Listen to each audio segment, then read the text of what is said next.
12,000 years ago, the stars were quiet. The Vallani had traveled between worlds for millions of years. They were tall beings with silver skin and 4 arms. Their ships moved through space like ghosts, silent and peaceful. They did not conquer. They did not destroy. They simply watched and recorded. Commander Yuna stood on the bridge of her survey vessel, looking at a small blue planet on the screen. Her 4 hands moved across the controls as she read the data. The planet was beautiful. Oceans covered most of its surface. Green forests spread across the land. But something was wrong. The dominant species is dying, said her science officer. A massive volcanic event has blocked their sun. Their food sources are disappearing. At current rates, they will be extinct within 200 years. Yuna watched the images on her screen. She saw small creatures walking on 2 legs. They had no fur to protect them from the cold. They had no claws to hunt with. They used simple stone tools and lived in caves. They were weak. They were primitive. And they were dying. How many remain? She asked. Less than 10,000 across the entire planet. They fight each other for food. They have no way to survive the coming winter. Yuna should have recorded the data and moved on. That was the protocol. The Vallani did not interfere with primitive species. Evolution was sacred. Death was natural. But as she watched a small group of these creatures huddled together in a cave, sharing the last of their meat with their young, something stirred in her chest. Prepare a landing team, she said. Her officers looked at her with surprise. Commander, the rules clearly state. I know what the rules state. Yuna turned to face them. Her silver eyes were soft but firm. I also know what mercy means. Prepared the team. The Vallani landed at night. They moved through the frozen forests like shadows. Yuna led her team to the areas where humans struggled most. They worked quickly and quietly. They planted seeds that would grow into strong crops, even in cold soil. They guided herds of animals toward human settlements, giving them food to hunt. They left behind small gift stools made of metal that humans had never seen before. Fire-starting devices, containers that kept water clean. A young human child saw Yuna one night. The little girl had wandered from her cave, searching for her lost brother. She found him lying in the snow, too cold to move. Yuna watched from the darkness as the child cried over her brother's body. Without thinking, Yuna stepped forward. She wrapped the boy in a thermal blanket from her ship. She placed a heating device in his hands. The warmth spread through his body, and slowly he opened his eyes. The little girl looked up at Yuna with wide eyes. She saw a tall figure with silver skin and 4 arms, glowing softly in the moonlight. The girl did not scream. She did not run. She simply stared in wonder. Yuna knelt down to the child's level. She did not speak. Humans would not understand her language. Instead, she simply placed her hand over her heart and then pointed to the sky. The girl copied the gesture. Hand over heart. Point to the sky.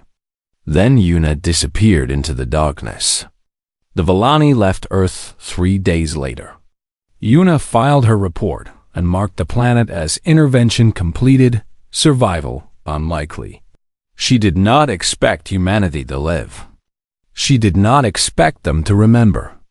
To her, it was simply a small act of kindness in a vast and uncaring universe. 12,000 years passed.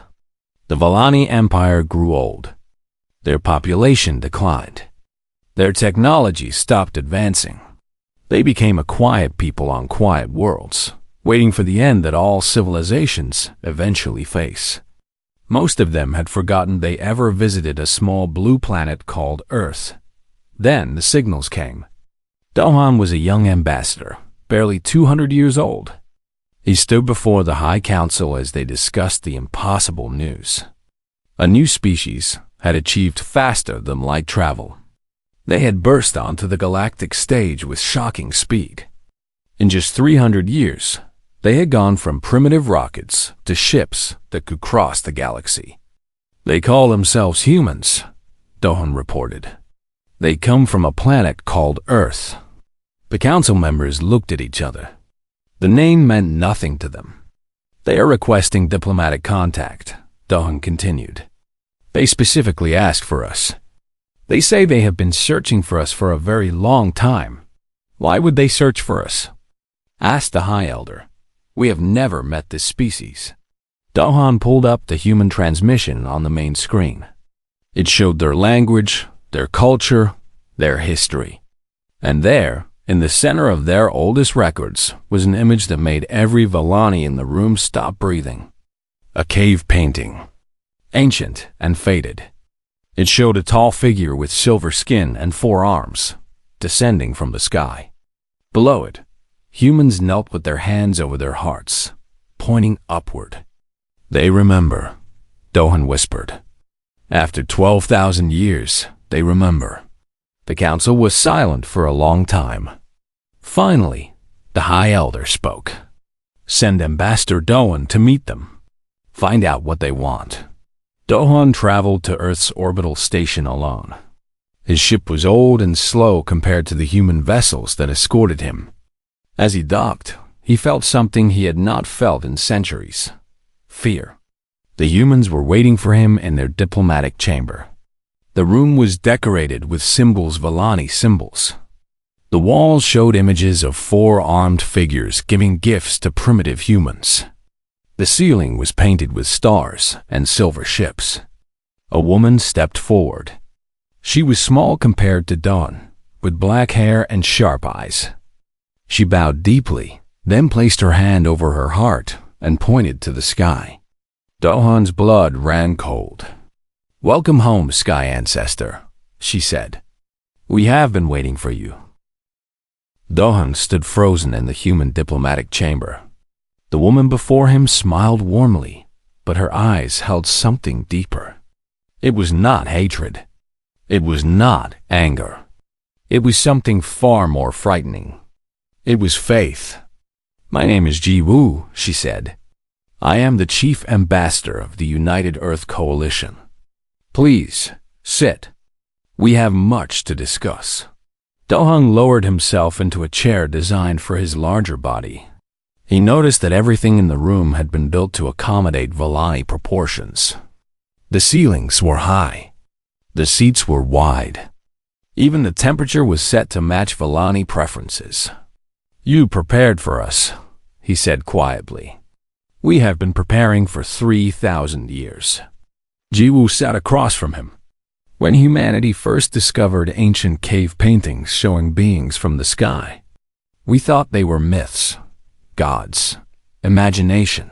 But as we advanced, as we studied the artifacts left behind, we realized the truth. The Sky Ancestors were real, and they had saved us. She pressed a button, and images appeared on the walls around them. Cave paintings from every continent on Earth, pottery with Vellani script, stone carvings of 4-armed figures, songs and stories passed down for hundreds of generations. Every human culture has legends of the merciful ones, Jiwoo continued. Beings who came when we were dying, who gave us fire and food and hope. We built our religions around you. We built our science around finding you. Every rocket we launched, every ship we built, every star we reached, it was all to answer one question. She leaned forward. Where are our saviors? Dawn felt sick. He thought of Yuna's ancient report, buried in forgotten databases. He thought of how the Vellani had moved on without a second thought, marking humanity as unlikely to survive. They had given kindness and then walked away forever. But humanity had not walked away. Humanity had remembered. We did not know, Dawn said. His voice was weak. We did not expect you to survive. The intervention was... It was a small thing. A moment of mercy. We never thought. You never thought we would climb out of our caves? Jiwoo's smile did not fade, but something sad entered her eyes. You never thought we would cross oceans and split atoms and touch the stars. You never thought we would spend 12,000 years trying to find you? Doan had no answer. We are not angry, Ambassador. Jiwoo stood and walked to a window overlooking Earth below. The blue planet turned slowly, covered in lights that showed billions of lives. How could we be angry? You gave us everything. You gave us a reason to exist. She turned back to him. But now we have found you, and we have learned something that breaks our hearts. What? What have you learned? That you are dying. Far across the galaxy, on the Villani homeworld of Thalara, the High Council met in emergency session. The news from the borders was worse every day. The Keth Dominion had declared war. The Keth were everything the Villani were not. They were brutal and hungry and endless. They conquered worlds and stripped them bare. They enslaved species and worked them to death. They had been expanding for 500 years, and now they had turned their eyes to Villani space. We cannot fight them, said the Minister of Defense. Our fleet has not seen real combat in 3,000 years. Our ships are old. Our soldiers are few. If the Keth attack in force, we will fall within 2 years. Then we must negotiate, said another council member. Offer them tribute. Buy time. The Keth do not want tribute. They want everything. Our worlds. Our resources. Our people as slaves. The High Elder sat in silence, listening to her advisors argue. She was old, even by Villani standards. She remembered when her people were strong. She remembered when they built wonders and explored unknown space. Now they were tired. Now they were ready to die. There is one other option, she said finally. The room fell quiet. The humans. The humans are primitive, said the defense minister. They achieved space travel only 300 years ago. What could they possibly offer? Ambassador Dohan's reports say otherwise. The High Elder pulled up data on the main screen. In 300 years, they have built a fleet of over 2,000 warships. They have colonized 40 worlds. They breed quickly and build faster. They do not know how to stop, but why would they help us? We are strangers to them. The High Elder looked at the image of Earth's cave paintings.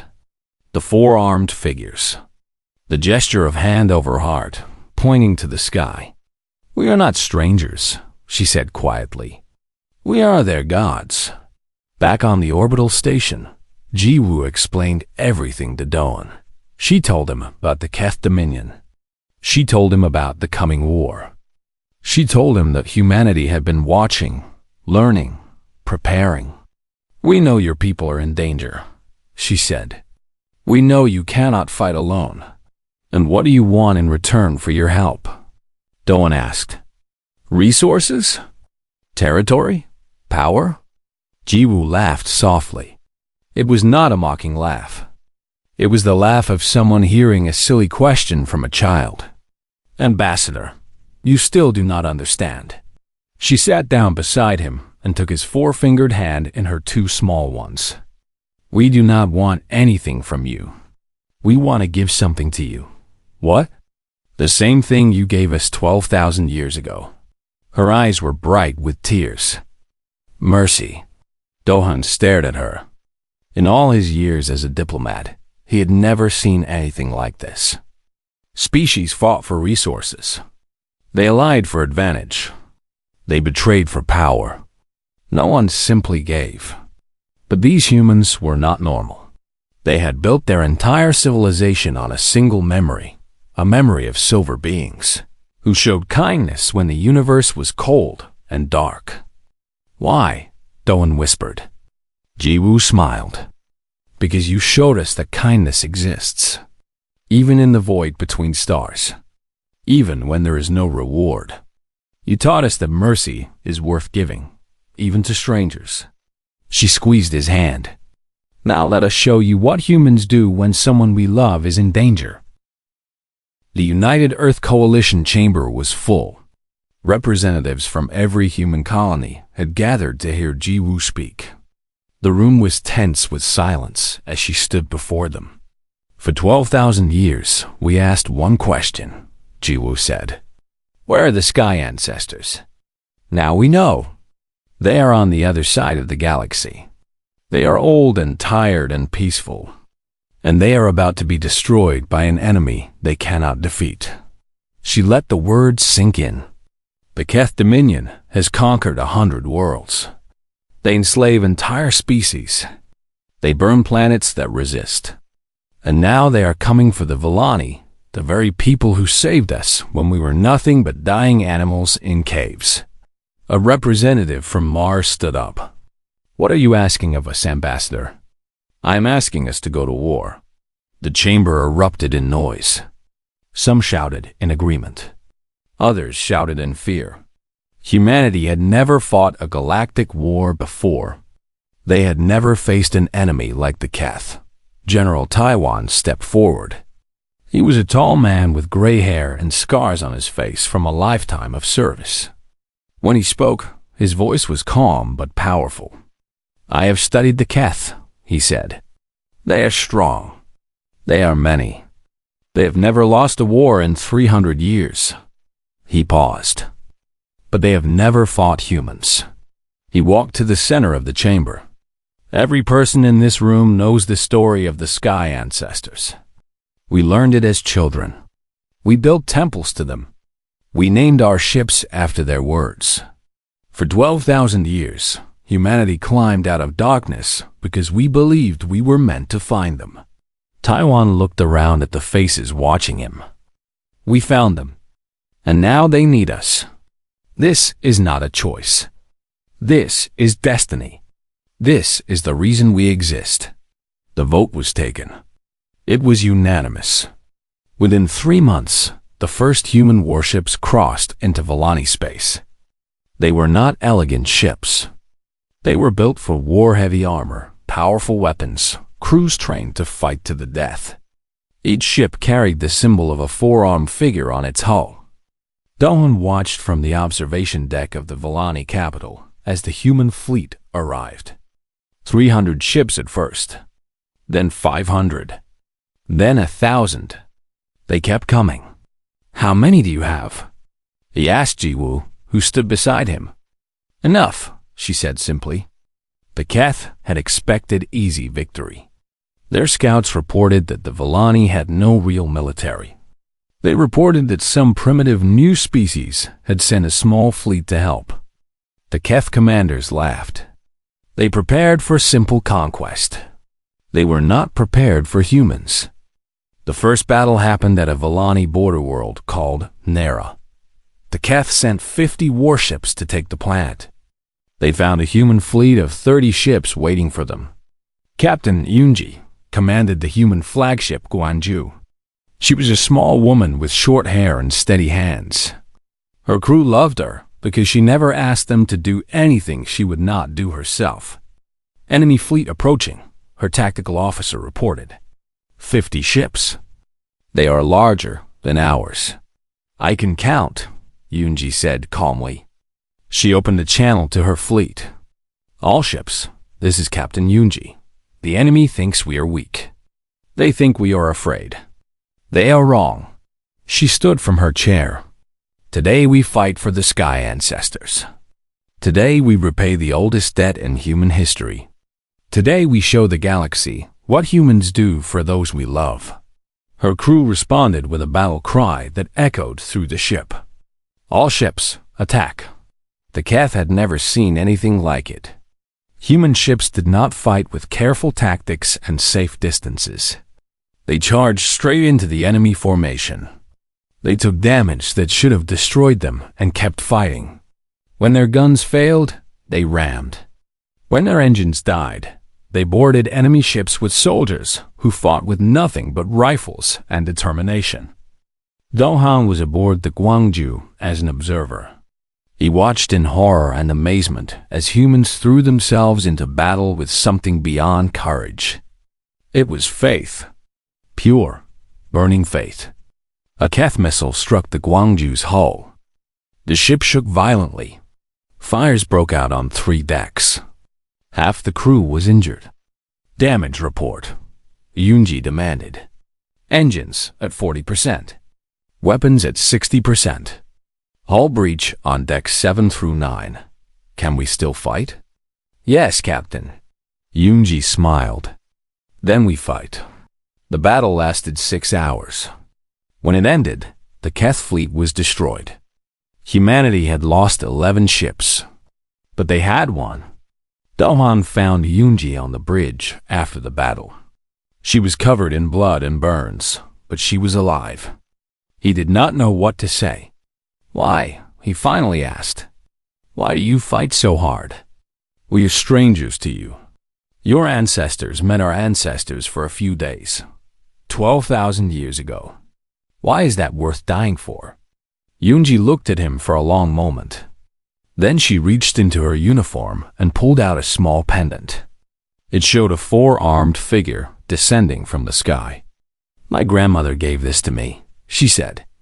Her grandmother gave it to her. It has been in my family for 100 generations. Every night when I was young, my grandmother told me the story of the sky ancestors. She told me that someday we would find them. And when we did, we would show them the same love they showed us. She pressed the pendant to her heart. You saved us when we were nothing. You gave us hope when we had none. You showed us that the universe could be kind. She looked out at the stars through the damaged viewport. That is worth dying for, Ambassador. That is worth everything. News of the battle spread across the galaxy. The Keth had lost for the first time in 300 years. And they had lost to a species no one had ever heard of. On Thalara, the Vellani watched recordings of human ships charging into battle. They heard human soldiers singing ancient hymns before they died. They saw the symbol of the sky ancestors painted on every hull. The High Elder wept. What have we done? She whispered. We gave them a small gift 12,000 years ago, and they turned it into this. Dohan's message arrived soon after. They remember everything he had written, and they will fight to the last human to protect us. Not for power, not for resources, for love, for faith, for a debt they believe they owe us. He paused in his message. I do not know if we deserve this, but they are coming, all of them, and they will not stop until the Keth are defeated or humanity is extinct. The war had just begun. Supreme Commander Vorath of the Keth Dominion stared at the reports on his desk. His dark eyes burned with confusion and rage. 300 years of victory, 100 conquered worlds, millions of slaves.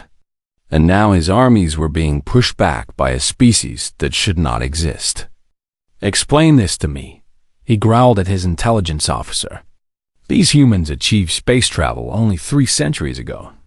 They should be weak. They should be primitive. Why are they defeating us? The intelligence officer shifted nervously. Supreme Commander, we have studied them extensively. They are weaker than us physically. Their technology is inferior. Their ships are crude, but they possess something we do not understand. What? They do not fear death. Vorath slammed his fist on the desk. Every species fears death. It is the foundation of all war. You threaten death, and your enemy surrenders. The humans do not surrender, Supreme Commander. In 17 major battles, we have captured less than 50 human prisoners. The rest fight until they die. Some of them destroy their own ships rather than be taken. Vorath stood and walked to his window. Outside, the Keth throne world sprawled beneath him, a planet covered in factories and military bases, built on the bones of the species they had conquered. Bring me a prisoner, he said. I want to understand these creatures. They brought him a young human named Heijin. He was a medic, captured when his ship was destroyed during a rescue mission. He had been trying to save wounded soldiers when the Keth took him. Heijin was small and thin. He had gentle eyes and soft hands. He did not look like a warrior. But when Vorath entered the interrogation room, Hejun looked at him without fear. "Do you know who I am?" Vorath asked. "You are the leader of the Keth," Hejun said calmly. "The one who orders the killing. I am the supreme commander of the greatest military force in the galaxy. I have destroyed civilizations. I have exterminated species. And you sit there without trembling." Hejun shrugged. "Should I be afraid?" Vorath leaned close. "Yes, you should be terrified. Because I am going to break you. I am going to learn why your people fight so hard for those worthless Villani. And then I am going to destroy every human in existence." Hejun smiled.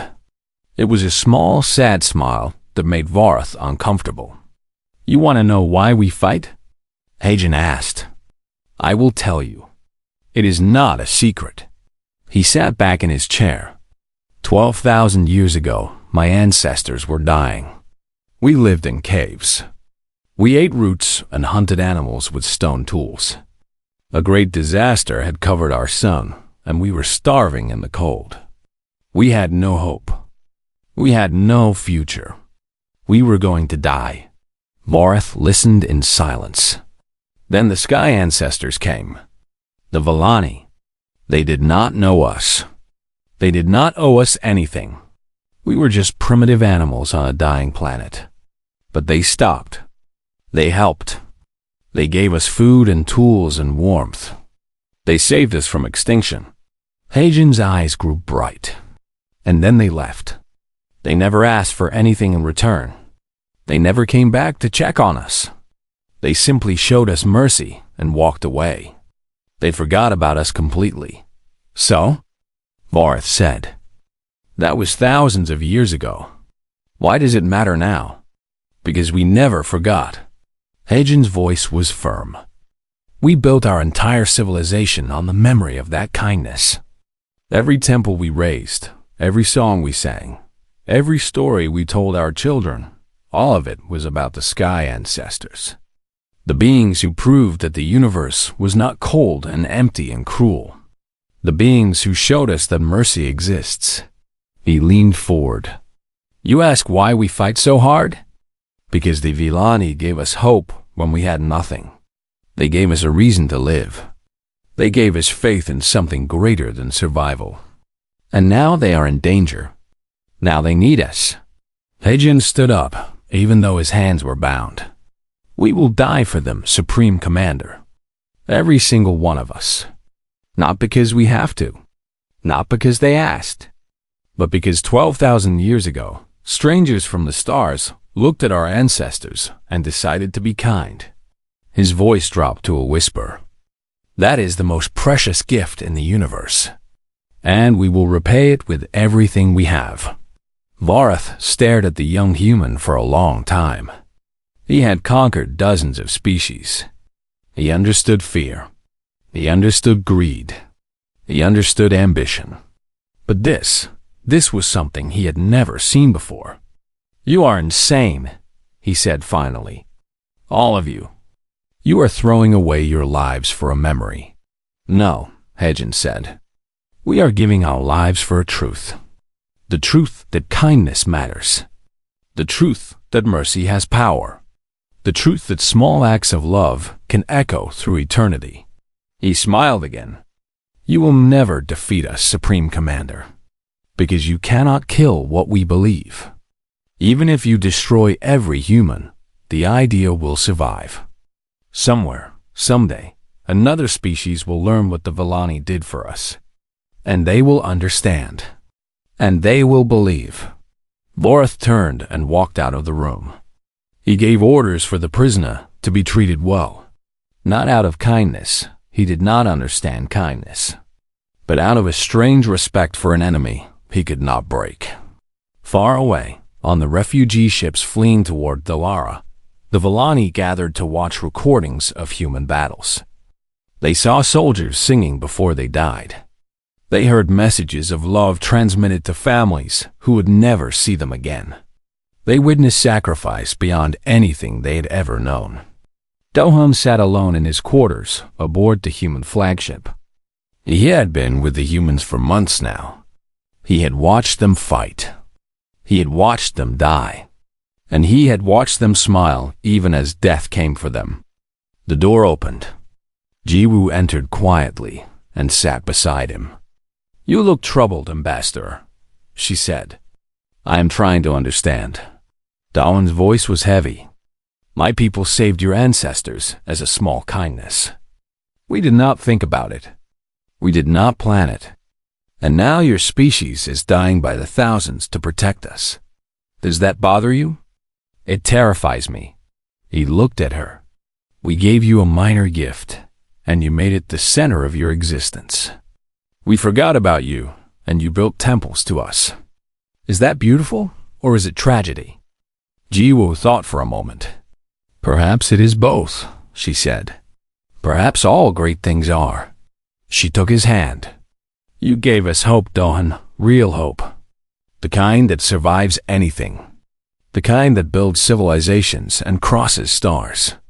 You did not mean to. You did not know. But you did it anyway." She squeezed gently. "That is not a burden. That is a gift. And we are honored to repay it." Outside the window, human ships gathered for the final battle. The Keth were coming with everything they had. 2,000 warships. Their entire military might. They would attack Thalara itself and end this war forever. And humanity was ready to meet them. The Keth Armada came out of hyperspace like a wall of death. 2,000 warships, carrying millions of soldiers, all focused on one target. Thalara, the Vellani homeworld. Supreme Commander Vorath stood on the bridge of his flagship and smiled. This would be the end. The Vellani would fall. The humans would be crushed. And the galaxy would remember what happened to those who resisted the Keth. But between the Armada and Thalara, a smaller fleet waited. 300 ships Vellani and human, flying together. They were outnumbered nearly 7-1. By every measure of military logic, they should retreat. They should surrender. They should accept defeat. They did not move. General Taiwan stood on the bridge of the command ship, watching the enemy approach. His face was calm. His hands were steady. Beside him, Dohan watched with growing fear. "General," Dohan said quietly, "you cannot win this battle. The numbers are impossible." "Yes," Taiwan agreed. "By normal standards, we will lose. Then why do you not retreat? Save your people. Live to fight another day." Taiwan turned to face the Vellani ambassador. His eyes held no fear, only a deep, burning light. "Ambassador, 12,000 years ago, your people could have passed by our dying planet. You could have noted us in your records and moved on. But you did not. You stopped. You helped. You gave us a chance to live." He placed his hand over his heart. "Now it is our turn. We will not pass by. We will not move on. We will stand here, and we will fight. And if we must die, we will die proving that your mercy was not wasted." He opened a channel to the entire fleet. "All ships, this is General Taiwan. The enemy before us is the largest military force in the galaxy. They have never been defeated. They expect us to break and run." His voice grew stronger. "They do not know who we are. They do not know what we carry in our hearts. They do not know that we are the children of the sky ancestors, and that we have waited 12,000 years for this moment." Across the fleet, humans and Vellani listened together. "Today, we do not fight for territory. We do not fight for power. We fight for something greater, for the memory of kindness, for the promise of mercy, for the truth that love is stronger than fear." He raised his fist. "All ships, attack." The battle was chaos. Human ships crashed into the Keth formation like waves against rock. They fired everything they had. They took damage that should have killed them and kept fighting. When their ships were destroyed, escape pods launched toward enemy vessels. carrying soldiers ready to fight with their bare hands. Captain Yunji's ship, the Guangzhou, led the charge. She drove her vessel straight into the heart of the Keth fleet, destroying 3 enemy ships before her weapons failed. Her hull was burning. Her crew was dying. But she did not stop. "Captain," her navigator said, "we have lost engines. We cannot retreat." Yunji looked at the main screen. The Keth command ship was ahead Vorith's flagship, the center of their entire operation. "Can we reach them?" she asked. "If we use emergency thrusters, yes. But it will be a one-way trip." Yunji stood from her chair. She thought of her grandmother, who had told her stories of the sky ancestors every night. She thought of the pendant around her neck, passed down through 100 generations. She thought of all the humans who had lived and died believing that someday they would repay the debt. "All hands," she said calmly. "This is the captain. We are going to ram the enemy command ship. Anyone who wishes to escape may do so now. There is no shame in it." No one moved. Her weapons officer spoke up. "Captain, we are with you." Yunji smiled. "Then let us show them how humans die." She opened a channel that broadcast on all frequencies, to her fleet, to the Keth, to the Vallani watching from Thalara below. "My name is Yunji. I am a daughter of Earth. I carry in my heart the memory of mercy given 12,000 years ago. I give my life today to repay that gift." She began to recite ancient words, words that scholars would later trace back to cave paintings of 4-armed figures descending from the sky. From the darkness, they came. From the stars, they brought light. In our hour of death, they gave us life. In their name, we live. In their name, we die. In their name, we are eternal. The Guangzhou accelerated toward the Keth command ship. Vorith saw it coming and screamed orders to stop it. But it was too late. The impact split his flagship in half. Yunji and her crew died instantly. But their sacrifice broke the Keth command structure. Without Vorith, without central coordination, the armada fell into confusion. Human ships pressed the attack, and suddenly, the impossible began to happen. The Keth were losing. The battle lasted 12 hours. When it ended, the Keth armada was scattered. Half their ships were destroyed. The survivors fled into hyperspace, broken and terrified. Thalara was saved. Humanity had lost 60% of their fleet. Tens of thousands of soldiers were dead. But they had won. They had repaid the debt. In the days that followed, Doham stood before the combined leadership of Vallani and humans. The chamber was filled with exhausted faces, people who had fought and bled and lost friends. But there was no regret in their eyes. Only peace. Doham spoke slowly, his voice heavy with emotion. 12,000 years ago, my ancestor Yuna showed your ancestors mercy. She thought it was a small thing, a moment of kindness that would be forgotten. She wrote in her report that humanity was unlikely to survive. He paused. She was wrong. You survived. You built cities and ships and empires. You crossed the stars and found us.